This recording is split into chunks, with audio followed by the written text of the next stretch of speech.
Hello guys, it's me Sonali Paliwal from Yadvin smart classes. और इस video में हम पढ़ने जा रहे हैं अपना चैप्टर नंबर 2 जिसका नाम है द सेल। द सेल में हम सबसे पहले इंट्रोडक्शन देखते हैं और जनरल स्ट्रक्चर देखते हैं। सबसे पहले मैं आपको बता दूं, जो सेल होता है वो हमारी बॉडी की स्ट्रक्चरल एंड फंक्शनल यूनिट होता है। स्ट्रक्चरल एंड फंक्शनल यूनिट का मतलब होता है कि वही एक छोटी सी कोशिका, एक छोटा सा सेल हमारी बॉडी के सारे एसेंशियल फंक्शंस को परफॉर्म कर देता है। ठीक है, तो रॉबर्ट हुक वो साइंटिस्ट थे जिन्होंने सबसे पहले सेल की डिस्कवरी की थी, है ना। लेकिन वो जो सेल था वो डेड सेल था। कॉर्क नाम की एक चीज़ होती है, लकड़ी से प्राप्त होता है वो, है ना। इस तरीके से बॉटल के ऊपर लगा हुआ होता है कॉर्क। ठीक है, तो इस कॉर्क की जब उन्होंने एक स्लाइस को कट किया और उसको माइक्रोस्कोप पे रख के देखा तो उसमें उन्हें क्या दिखाई दी? छोटे छोटे सेल्स दिखाई दिए। अब इसी छोटे सेल का हम एक ओवरव्यू देखते हैं, है ना। तो ये एक सेल है जिसके पास कुछ गिनी चुनी लेयर्स होती हैं जिनको अपन प्लाज्मा मेम्ब्रेन, सेल वॉल या सेल मेम्ब्रेन कहते हैं। ठीक है, आगे इसमें स्ट्रक्चर्स पाए जाते हैं। सेंट्रली लोकेटेड जो सब्सटेंस होता है या जो थिंग होती है उसको अपन बोलते हैं न्यूक्लियस।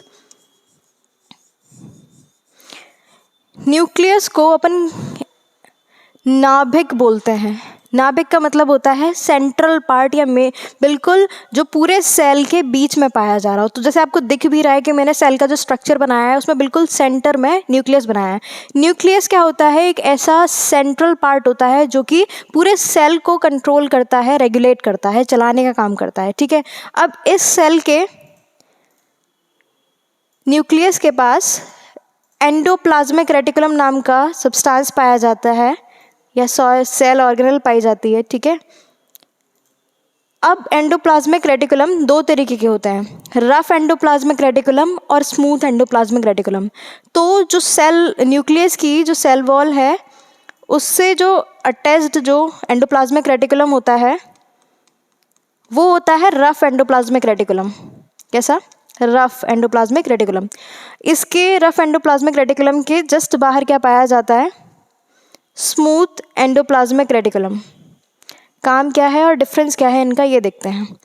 रफ और स्मूथ दोनों ही एंडोप्लाज्मिक रेटिकुलम का जो काम है वो है प्रोटीन सिंथेसिस, यानी कि प्रोटीन बनाना। ठीक है, ये क्या है? Endoplasmic reticulum. आगे बात करते हैं रफ एंडोप्लाज्मिक रेटिकुलम और स्मूथ एंडोप्लाज्मिक रेटिकुलम में। डिफरेंस ये है कि रफ एंडोप्लाज्मिक रेटिकुलम में आपको कुछ ग्रेन्यूल्स, कुछ दाने जैसे स्ट्रक्चर्स दिखाई दे रहे हैं जिनका नाम है राइबोसोम्स। तो जो हम कह रहे हैं कि इनका फंक्शन है प्रोटीन सिंथेसिस या प्रोटीन को बनाना, वो पॉसिबल राइबोसोम्स की वजह से ही हो पा रहा है। राइबोसोम्स कुछ एंडोप्लाज्मिक रेटिकुलम से अटैच्ड भी पाए जाते हैं और कुछ फ्री स्ट्रक्चर्स भी पाए जाते हैं पूरे साइटोप्लाज्म में। अब सेल के अंदर ये जो फ्री स्पेस है इसके अंदर एक लिक्विड भरा हुआ होता है, उसको अपन क्या बोलते हैं? साइटोप्लाज्म बोलते हैं। ठीक है,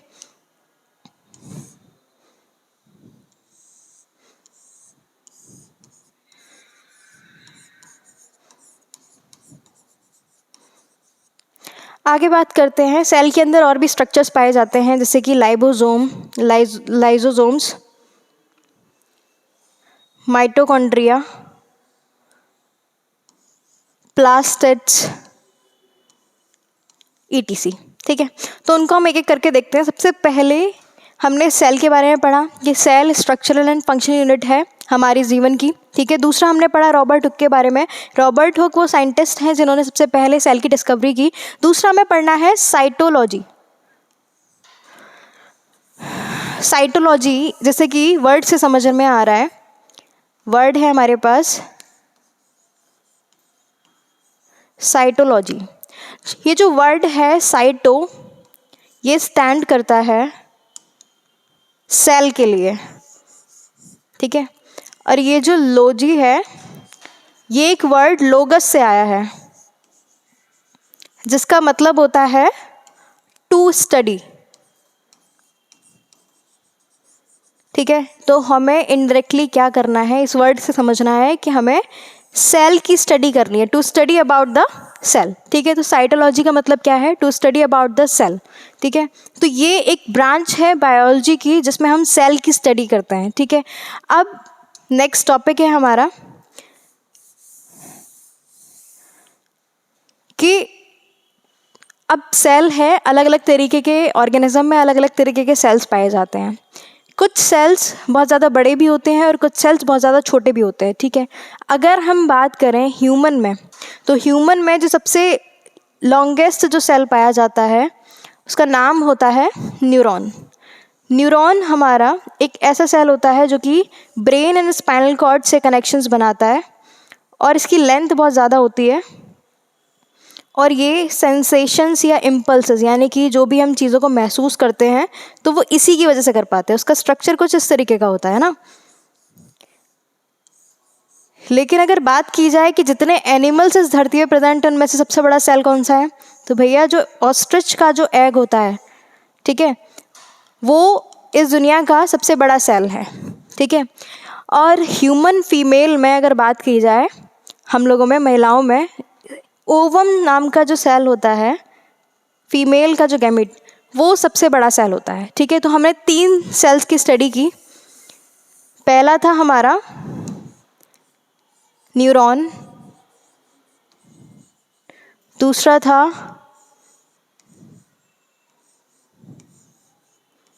ओवम और तीसरा है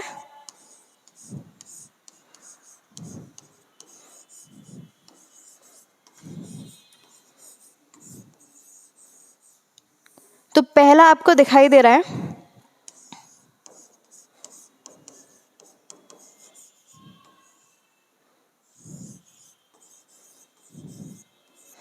पहला हमने बात की है न्यूरॉन की। तो न्यूरॉन सबसे लॉन्गेस्ट सेल होता है, ठीक है।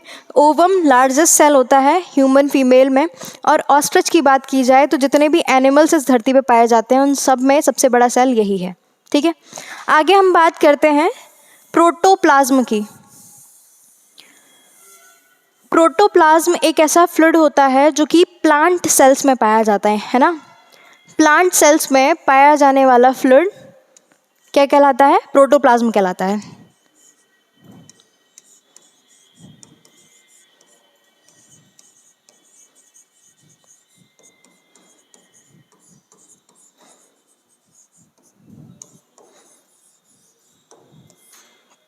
आगे हम बात करते हैं सेल ऑर्गेनेल्स की। तो मैंने बताया अभी कि सेल के अंदर जो स्ट्रक्चर्स पाए जाते हैं, जैसे कि अभी हमने पढ़ा nucleus,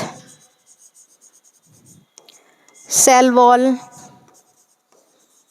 plasma membrane,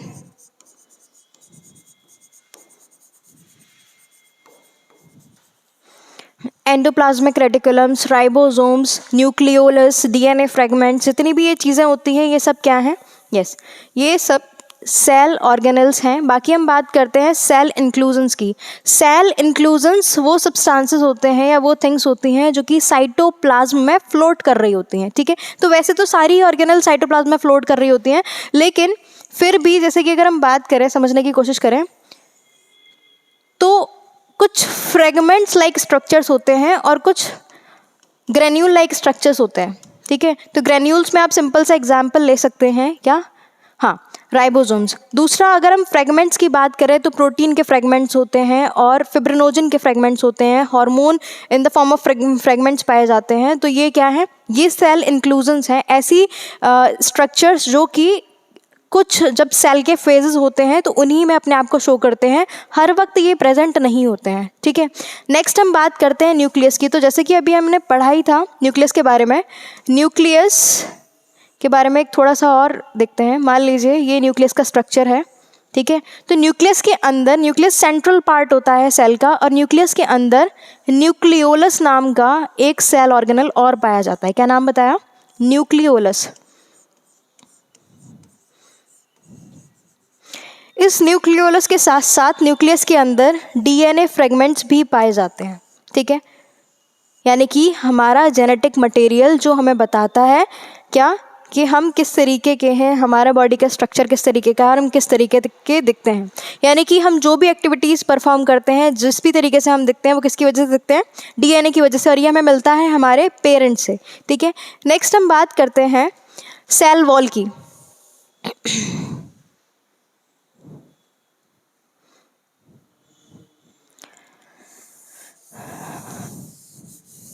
cell wall के फंक्शन बहुत बार पूछा जाता है, तो सेल वॉल का जो फंक्शन होता है वो होता है प्रोटेक्शन का, कि सेल के अंदर जितने भी ऑर्गेनल्स हैं उन सबको कोई भी हानि नहीं होनी चाहिए, उनके डैमेज होने से क्या होता है, सेल वॉल उन्हें बचाती है, ठीक है। और सेल वॉल क्या करती है, स्ट्रेंथ प्रोवाइड करती है और चीज़ों की एंट्री और एग्जिट में हेल्प करती है। एंट्री और एग्जिट का मतलब समझते हैं, सेल के अंदर किसी भी चीज़ की कमी है मान लीजिए, और उसको सेल के अंदर आना है क्योंकि हमें फैट, प्रोटीन, ग्लूकोज इन सब का फॉर्मेशन कराना है, ठीक है। तो सेल वॉल अगर परमिशन देगी तभी चीज़ें अंदर आ सकती हैं, और सेल वॉल अगर परमिशन देगी तब भी वेस्ट मटेरियल सेल से बाहर निकल सकता है। तो एंट्री का मतलब ज़रूरत वाली चीज़ों का सेल के अंदर एंटर करना, आना, और एग्जिट का मतलब जिनकी ज़रूरत नहीं है या जिनकी ज़रूरत सेल के बाहर है उन चीज़ों का सेल के बाहर जाना, ठीक है। अब बात करते हैं सेल मेम्ब्रेन की। सेल मेम्ब्रेन को ही प्लाज्मा मेम्ब्रेन बोला जाता है। क्या? सेल मेम्ब्रेन को ही प्लाज्मा मेम्ब्रेन बोला जाता है, और ये सेल की सबसे आउटर मोस्ट लेयर होती है, ठीक है। अब सेल मेम्ब्रेन को प्लाज्मा मेम्ब्रेन बोला जाता है और ये फॉस्फोबाइलिपिड लेयर होती है। फॉस्फो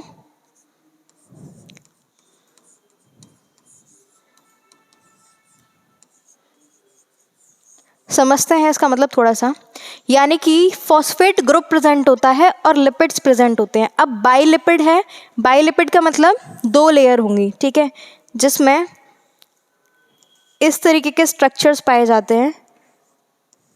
ये लिपिड का स्ट्रक्चर है ना। अब हमें यहाँ देखने के लिए मिल रहा है कि दो लिपिड के मॉलिक्यूल्स के बीच में थोड़ी सी ही जगह प्रेजेंट है।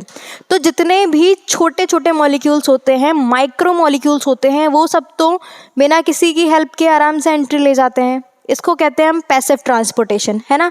लेकिन कुछ ऐसी भी चीज़ें होती हैं, कुछ ऐसे भी मॉलिक्यूल्स होते हैं जिनका साइज़ काफ़ी बड़ा होता है, तो उनको कैरी करने के लिए एनर्जी की ज़रूरत पड़ती है, और उस एनर्जी से जब किसी भी मॉलिक्यूल का इसके अक्रॉस ट्रांसफ़र होता है, यानी कि ये बाहर है, ये आउटर साइड है सेल की और ये इनर साइड है, तो जब भी किसी चीज़ का आउटर साइड से इनर साइड में ट्रांसफ़र होता है with the help of energy, ठीक है, तो उसको बोलते हैं एक्टिव ट्रांसपोर्टेशन, ठीक है। अब प्लाज्मा मेम्ब्रेन के लिए एक स्पेसिफिसिटी है, वो ये है कि ये सेमी परमिएबल होती है। सेमी परमिएबल, सेमी परमिएबल का मतलब समझते हैं कि ये केवल सेलेक्टेड गिनी चुनी चीज़ों को ही अंदर आने देगी, हर चीज़ की एंट्री नहीं है और हर चीज़ की एग्जिट भी प्रोवाइड नहीं करती, यानी कि कोई भी चीज़ यूं ही अंदर नहीं आ सकती और कोई भी चीज़ बाहर एंट्री नहीं ले सकती, ठीक है। अब सेमी परमिएबल है, यानी कि सेलेक्टिव, चीज़ों को एंट्री दे रही है।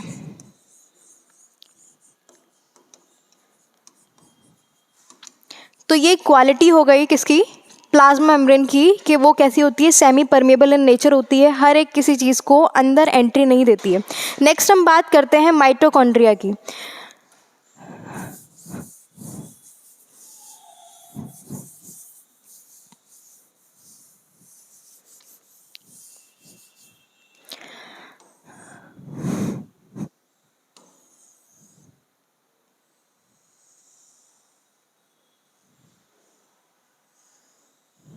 ये है स्ट्रक्चर माइटोकॉन्ड्रिया का।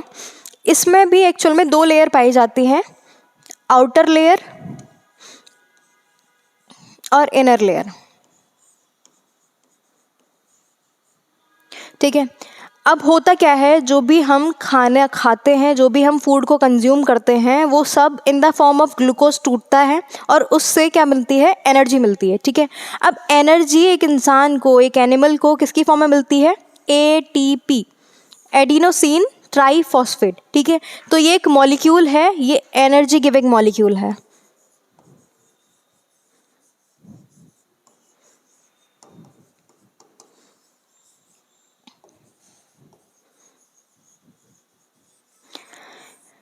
ये मॉलिक्यूल हमें एनर्जी प्रोवाइड करता है। मान लीजिए कि हमें कुछ टाइम के लिए एनर्जी की ज़रूरत है, ग्लूकोज टूटा हमारी बॉडी में जो हमने खाना खाया उससे, और हमें एनर्जी मिल गई। लेकिन हमारी बॉडी के अंदर कंटिन्यूसली कैटाबॉलिज्म एंड एनाबॉलिज्म, ये हम आगे पढ़ेंगे, 2 तरीके की प्रोसेस होती है, ये कंटिन्यूसली चलती रहती है ना। इनका सम टोटल को बोला जाता है metabolism.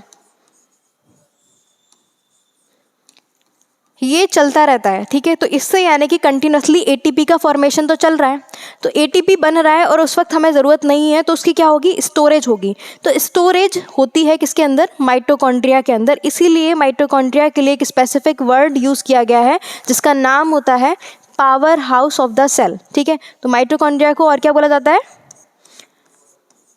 Power house of the cell.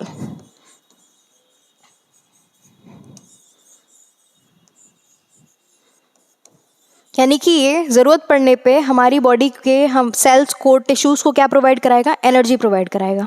Next हम बात करते हैं राइबोसोम्स की।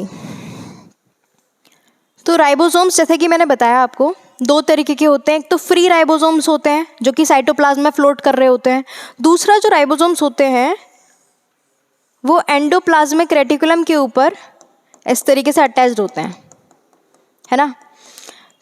हालांकि दोनों की फंक्शनिंग सेम है, क्योंकि दोनों ही राइबोसोम्स हैं। दोनों की फंक्शनिंग क्या है, प्रोटीन सिंथेसिस।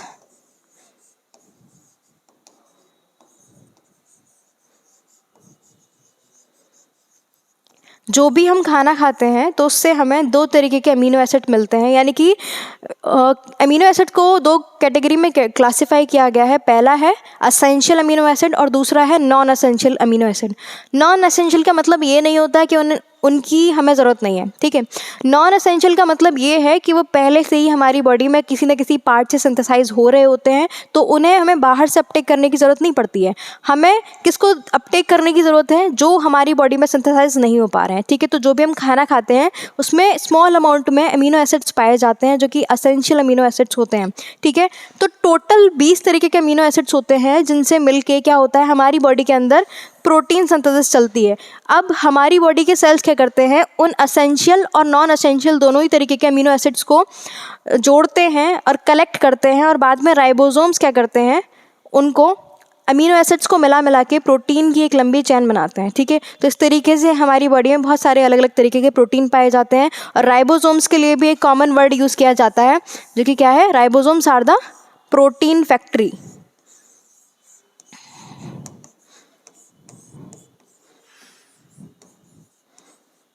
प्रोटीन फैक्ट्री होते हैं, यानी कि बहुत सारा प्रोटीन बनाते हैं। और जैसा कि हमें पता है कि हमारी बॉडी का हर एक पार्ट, यहाँ तक कि सेल्स भी, स्किन तक, हर एक चीज़ किससे बनी हुई है, प्रोटीन से बनी हुई है। नेक्स्ट हम बात करते हैं, नेक्स्ट है गोल्गी बॉडीज़। गोल्गी बॉडीज़ का जो स्ट्रक्चर होता है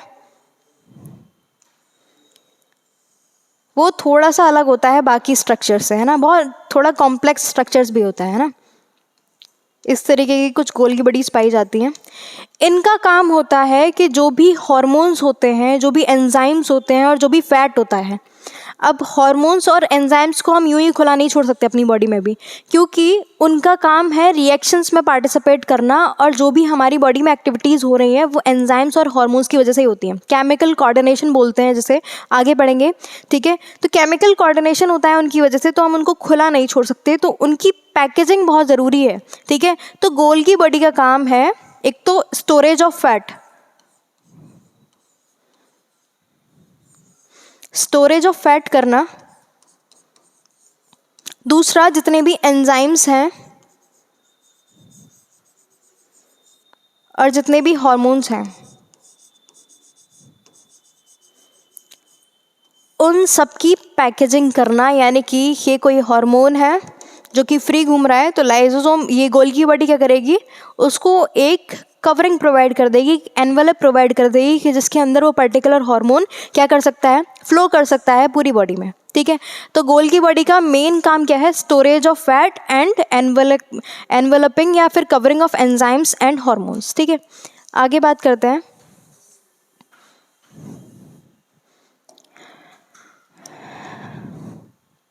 नेक्स्ट है हमारा लाइसोसोम्स। सेल के अंदर एनिमल सेल के अंदर पाया जाता है लाइसोसोम्स। लाइसोसोम्स के अंदर क्या होते हैं, एंजाइम्स फिल्ड रहते हैं पहले से ही, यानी कि फिल्ड है, और लाइसोसोम बनता है गोल्गी एपरेटस या गोल्गी बॉडी से ही, ठीक है। तो लाइसोसोम के अंदर पहले से ही एंजाइम्स फिल्ड हैं। इनके लिए भी एक कॉमन वर्ड है जिसका नाम है सुसाइडल बैग्स।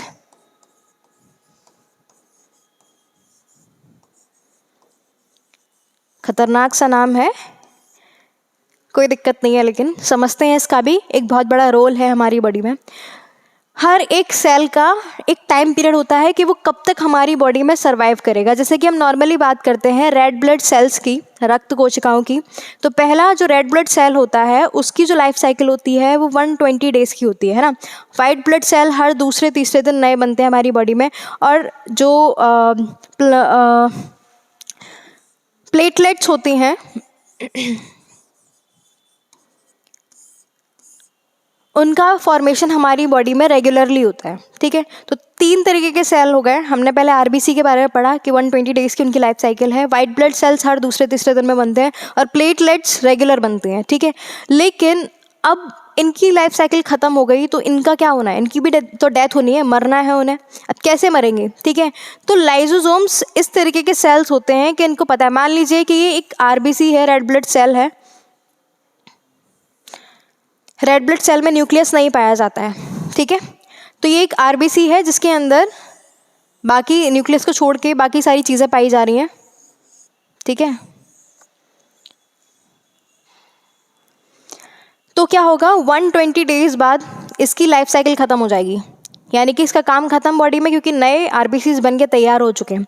तो ये जो लाइसोसोम्स हैं ये क्या होंगे, ब्रस्ट हो जाएंगे ये, ठीक है। ये ब्रस्ट हो जाएंगे, यानी कि इनके अंदर जो भरा हुआ था एंजाइम वो क्या होगा, वो बाहर इलेबोरेट हो गया, बाहर निकल गया। अब बाहर जब निकल गया तो वो क्या करेगा, इस सेल को, इस पूरे सेल को अपने अंदर एनगल्फ कर जाएगा, ठीक है। यानी कि इसका काम क्या है लाइसोसोम का, कि जब सेल की लाइफ साइकिल कंप्लीट हो जाती है तो वो अपने एंजाइम्स रिलीज करते हैं, जिसकी वजह से पूरा सेल क्या हो जाता है, हमारी बॉडी से डिसअपियर या रिमूव आउट हो जाता है, क्योंकि उसकी ज़रूरत नहीं है हमारी बॉडी में, उसकी लाइफ साइकिल कंप्लीट हो चुकी है। जो फंक्शन वो 120 दिन तक परफॉर्म कर रहा था उसके आगे वो उतना एफिशिएंटली फंक्शन परफॉर्म नहीं कर सकता है, ठीक है। नेक्स्ट हम बात करते हैं आगे। अगला टॉपिक है हमारा सेंट्रोसोम। सेंट्रोसोम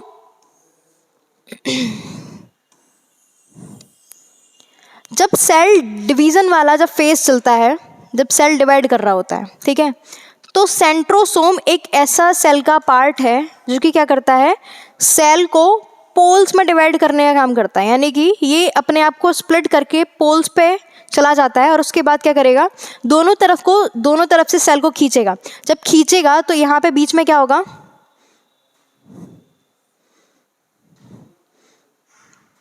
इस तरीके से कर्व्स फॉर्म होंगे, और जब इस तरीके से कर्व फॉर्म होंगे तो उसके बाद क्या होगा कि सेल, जाहिर सी बात है, स्प्लिट करना चाहेगा। यानी कि सेल जब डिवाइड कर रहा होता है, जब किसी भी कोशिका को अपने आप को बढ़ाने की ज़रूरत है, अपने नंबर को, अपनी संख्या को बढ़ाने की ज़रूरत है, तो वो क्या करता है, सेंट्रोसोम की हेल्प से अपने सेल को, एक सेल था, एक सेल से आगे जाके 2 सेल्स में वो कन्वर्ट हो जाता है, क्योंकि सेंट्रोसोम पोल्स की तरफ खींचते हैं।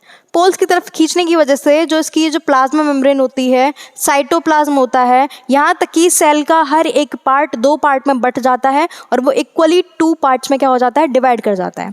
नेक्स्ट बात करते हैं हम, नेक्स्ट बताया गया है मेटाबॉलिज्म। इसको थोड़ा सा डिटेल में समझ लेते हैं कि ये क्या है।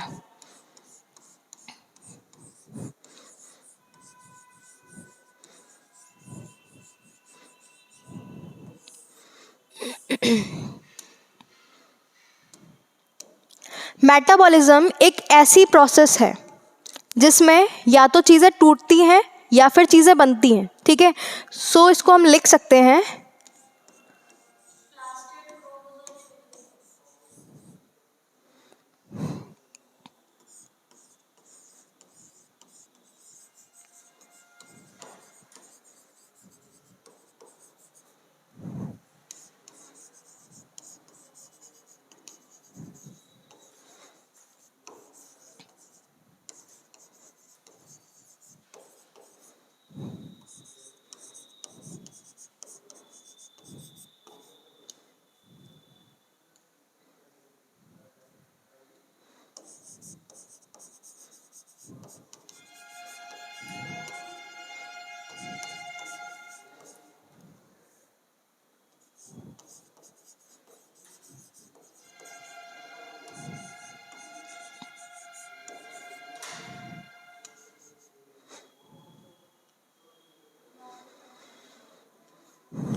ये 2 टॉपिक अभी हमारे रह रहे हैं, इनको इसके बाद पढ़ेंगे, ठीक है।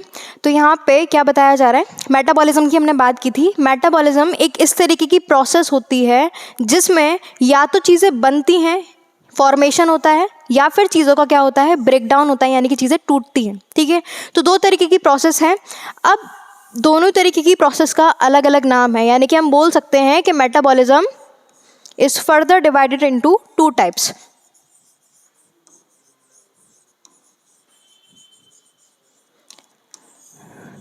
पहला है एनाबॉलिज्म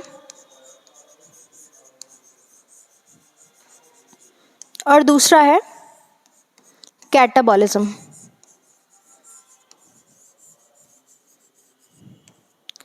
हाँ, लग रहा है कि थोड़ा सा याद करने में दिक्कत होगी, लेकिन इसके लिए एक ट्रिक है बहुत सिंपल सी, ठीक है।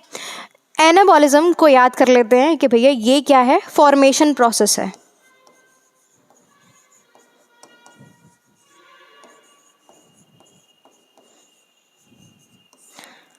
याद करना पड़ेगा? नहीं, याद नहीं करना पड़ेगा। करना क्या है, ये है कैटाबॉलिज्म।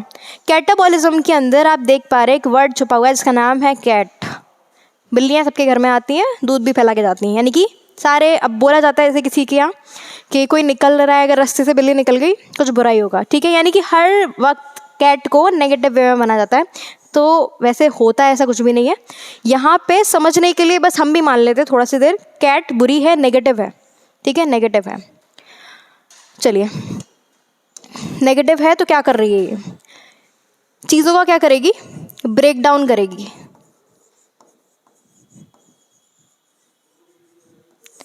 यानी कि catabolism is that process in which the biomolecules like glucose, carbohydrate, vitamins, proteins, ठीक है, अमीनो एसिड्स, इन सब का क्या होता है, ब्रेक डाउन होता है। उस प्रोसेस को कैटाबॉलिज्म बोलते हैं, ठीक है। अब कैटाबॉलिज्म का जस्ट अपोजिट क्या हो गया, एनाबॉलिज्म। तो याद करने में भी दिक्कत नहीं होगी, ठीक है,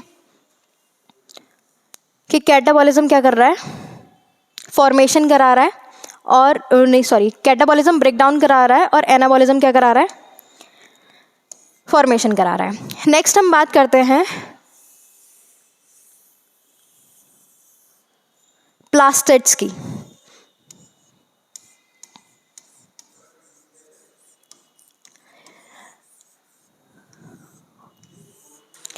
plastids are same as vacuoles. जो अभी अपन ने वैक्यूल्स के बारे में पढ़ा,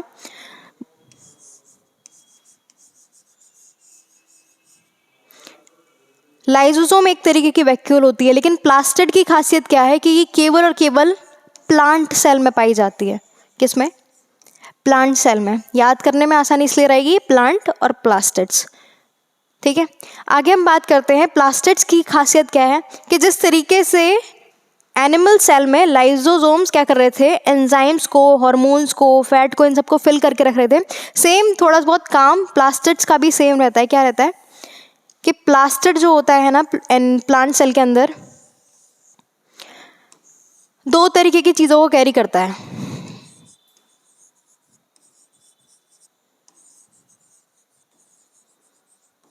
पहला है ल्यूकस, दूसरा है क्रोमो।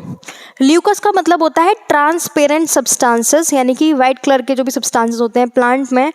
फूड का ट्रांसपोर्टेशन जो भी होता है स्टार्च की फॉर्म में होता है। किसकी फॉर्म में, तो स्टार्च को फिल कर लेते हैं जो एक्सेस अमाउंट में होता है, जिनकी प्लांट में अभी फिलहाल में ज़रूरत नहीं है, फ्यूचर यूज़ के लिए ज़रूरत है। तो स्टार्च क्या होता है, ल्यूकस की फॉर्म में ल्यूकोप्लास्ट।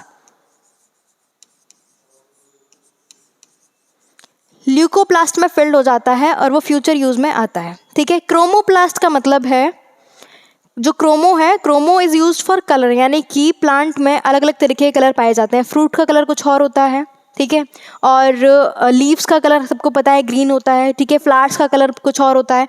तो ये जो प्लांट में डिफरेंट डिफरेंट तरीके के जो कलर्स पाए जा रहे हैं, ये किसकी वजह से पाए जा रहे हैं, क्रोमोप्लास्ट की वजह से,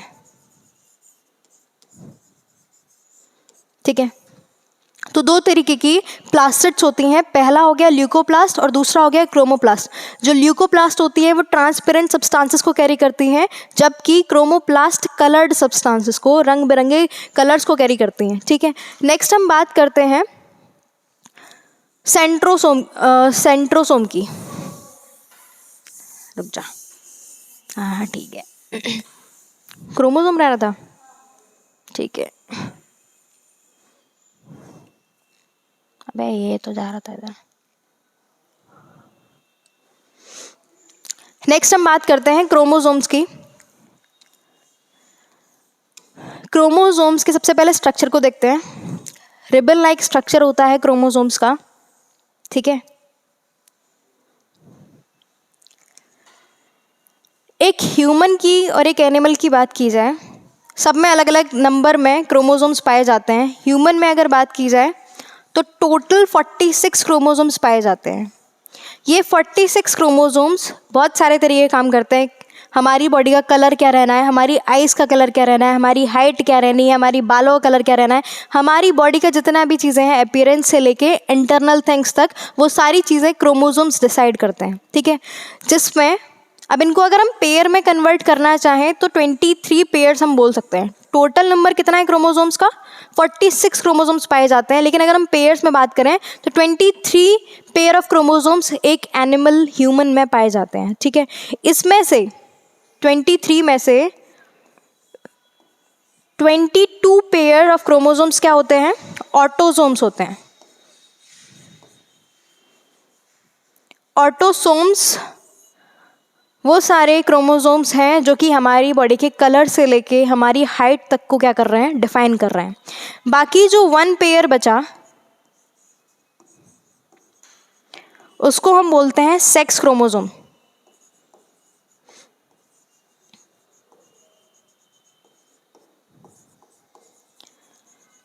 ये डिसाइड करेगा कि सामने वाला पर्सन जो है वो एक मेल है या फीमेल है।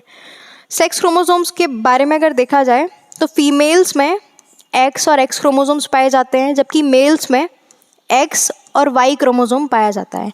यही 2 तरीके के क्रोमोसोम्स होते हैं जो एक मेल और फीमेल को अलग बनाते हैं। बाकी 22 ऑटोसोम्स सेम रहते हैं, ठीक है। लेकिन अगर यहाँ पे अगर इसके स्ट्रक्चर की बात करें तो इसमें ये जो होते हैं ये फ्रेगमेंट्स होते हैं, ये क्या करते हैं, डिवाइड हो जाते हैं जब भी फर्टिलाइजेशन वाला टाइम आता है या जब भी एक पेरेंट को अपने क्रोमोसोम्स को क्या करना पड़ता है, जब देना होता है अपने सेल्स को, तो ये क्या होता है 2 पार्ट में डिवाइड कर जाते हैं और फ्रेगमेंट्स बना लेते हैं 2 अलग अलग, जिसमें से मेल आधे देता है और फीमेल भी आधे क्रोमोसोम्स देती है। यानी कि केवल 26 में से 23 क्रोमोसोम एक मदर देती है और 23 ही एक फादर देता है, जिससे मिलके वापस से क्या होता है 46 क्रोमोसोम्स का फॉर्मेशन होता है। तो क्रोमोसोम्स क्या हैं, इनके अंदर बेसिकली डीएनए रहता है। इन फ्रेगमेंट्स के अंदर क्या है, डीएनए पाया जा रहा है हमारे पेरेंट्स का, ठीक है। और ये डीएनए बताएगा कि एक जो आगे आने वाली जनरेशन है वो किस तरीके की होने वाली है, ठीक है। नेक्स्ट हम बात करते हैं लाइफ एक्टिविटीज़ की। लाइफ एक्टिविटीज़ में मैंने आपको इंट्रोडक्शन में बताया था कि सेल के 2 काम होते हैं। पहला स्ट्रक्चरल फंक्शन,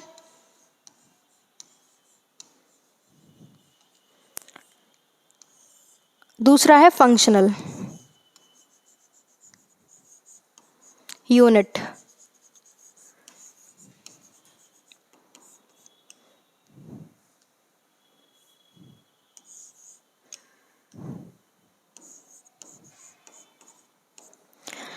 यानी कि एक इंसान की बॉडी के जितने भी पार्ट्स हैं वो सारे किससे बने हुए हैं, सेल से बने हुए हैं। तो किसी भी चीज़ के बनने के लिए जिस चीज़ का यूज़ होता है वो क्या होता है, उसका स्ट्रक्चरल पार्ट होता है। यानी कि हमारी बॉडी का स्ट्रक्चरल पार्ट क्या है, सेल है। अब हमारी बॉडी जो भी फंक्शन परफॉर्म करती है वो सारे फंक्शन एक छोटे लेवल पे एक सेल के अंदर परफॉर्म किए जा सकते हैं, ठीक है। तो सेल क्या हो गई, structural unit plus functional unit. Next हम बात करते हैं एनाबॉलिज्म एंड कैटाबॉलिज्म की। एनाबॉलिज्म का मतलब मैंने आपको बताया था, फॉर्मेशन प्रोसेस। एक एग्जांपल देखते हैं, ग्लूकोज प्लस ग्लूकोज और इसके बहुत सारे यूनिट्स, ये साथ में जब जुड़ेंगी तो एक कार्बोहाइड्रेट का फॉर्मेशन करती हैं। एक और एग्जाम्पल देखते हैं। एमिनो एसिड्स बहुत सारे जब आपस में जुड़ते हैं, कम से कम 300-400 के नंबर्स में, है ना। अमीनो एसिड्स जब आपस में जुड़ेंगे तो क्या करेंगे, एक छोटी सी प्रोटीन का फॉर्मेशन करते हैं। एनाबॉलिज्म आई थिंक समझ में आ गया होगा। नेक्स्ट हम बात करते हैं कैटाबॉलिज्म की। कैटाबॉलिज्म का मतलब समझा हमने ट्रिक से, क्या होता है, ब्रेक डाउन होता है। तो जस्ट अगर इन एग्जाम्पल्स का हम अपोजिट कर देंगे तो कैटाबॉलिज्म के एग्जाम्पल हो जाएंगे। जिस तरीके से कि बात करते हैं हम एक प्रोटीन की,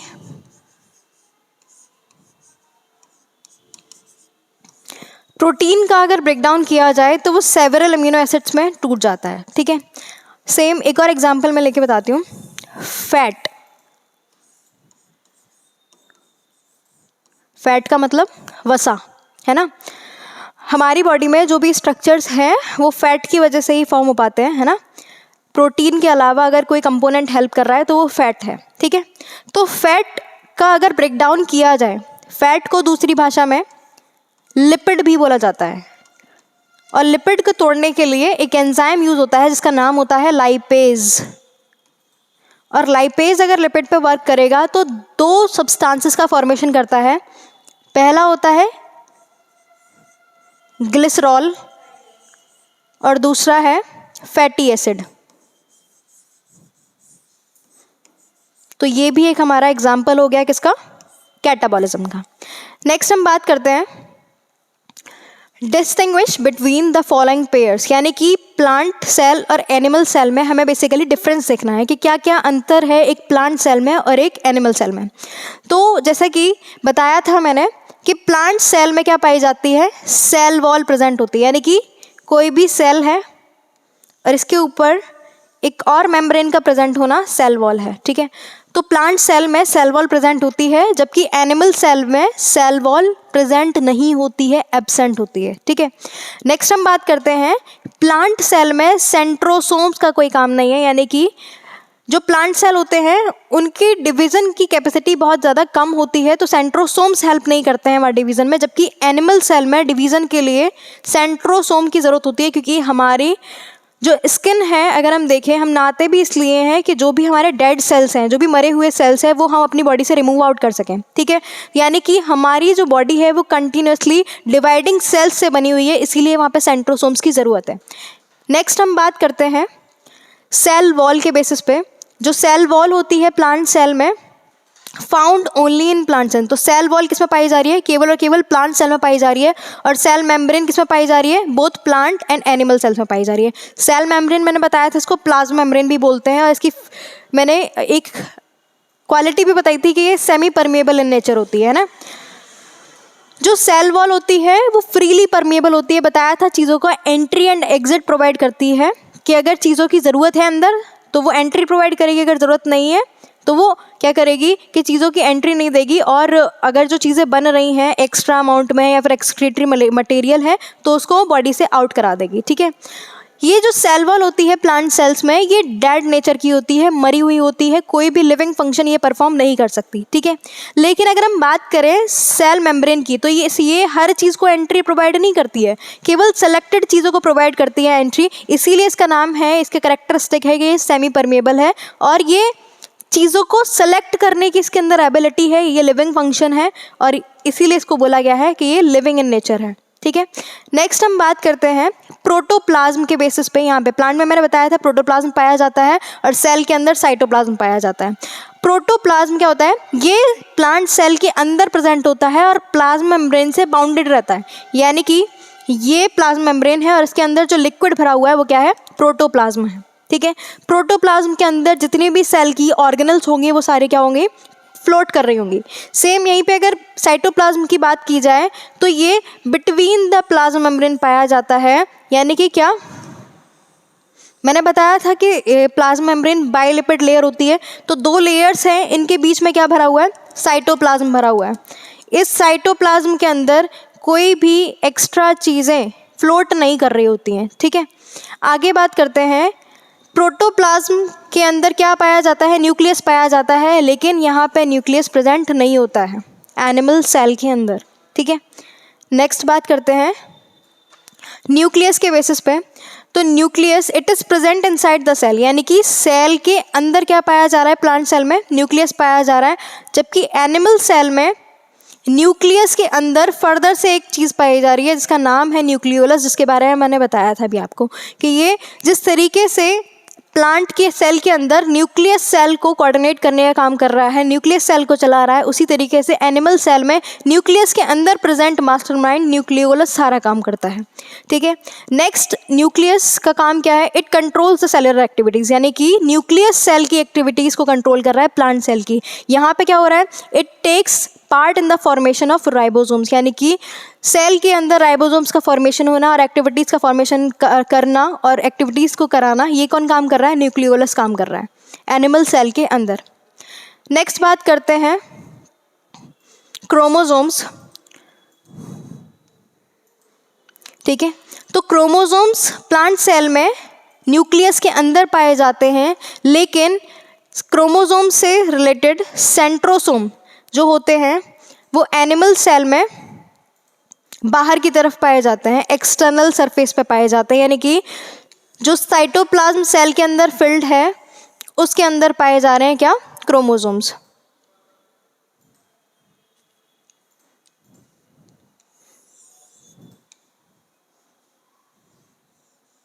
ठीक है। नेक्स्ट बात करते हैं, जो क्रोमोसोम्स होते हैं वो क्या करते हैं, हेरिडिटरी इन्फॉर्मेशन को कैरी करते हैं और एक जनरेशन से दूसरी जनरेशन में ट्रांसफ़र करने का काम करते हैं। हेरिडिटरी इन्फॉर्मेशन वो कैरेक्टर्स या वो इन्फॉर्मेशन है जो फ्रॉम पेरेंट्स टू ऑफस्प्रिंग्स